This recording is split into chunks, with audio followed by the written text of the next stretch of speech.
we'll have a look at a very important topic, which is attack on the castled king.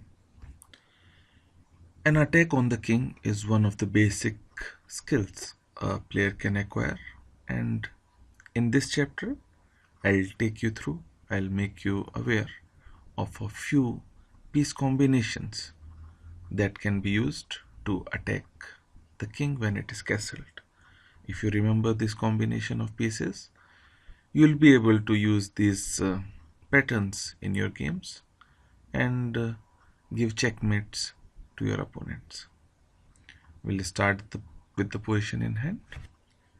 We see here the bishop and the queen are in the same diagonal, and the queen can go all the way up here with the support of the bishop and give a checkmate. The king is under a check, cannot go here, cannot escape the other way because of the rook, and cannot capture the queen because the queen is supported by the bishop.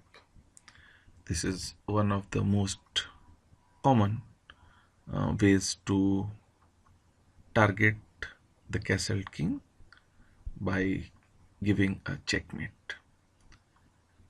And this is one of the very usual ways for the bishop and the queen to combine to do so.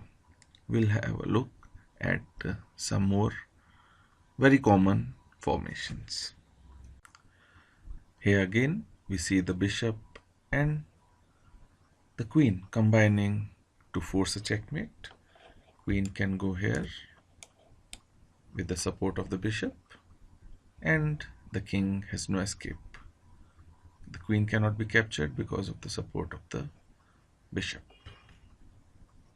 And here we see the tricky knight combining with the powerful queen in giving a checkmate to the opponent's king. We see the knight is attacking the h7 square, and the queen is also doing so, and the queen can go all the way to h7 and give a checkmate. This is one of the very common and basic formations where knight and queen combine to give a check. And here we have a typical mate when the rooks are involved. In this position, white sees a possibility of a back rank checkmate and pulls the rook all over to the top. Black is forced to capture, and the other rook comes over, replaces the first rook, and it's a checkmate. As we have already learned, this is known as a back rank checkmate.